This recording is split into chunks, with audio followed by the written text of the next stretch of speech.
Napakahalaga po na lagi nating i-check ang ating profile recommendation.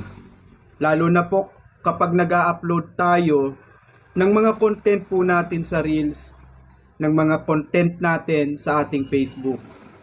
Nagsishare tayo ng mga video ng mga kapwa content creator. Baka hindi po natin i-check ang ating profile recommendation. Ang nakalagay na po pala doon ay growth at risk na. Ibig sabihin, hindi ito inire-recommenda ni Facebook na mapanood ng marami ang mga ginagawa nating content dahil may mga laman po ang ating content na lumalabag sa community standard.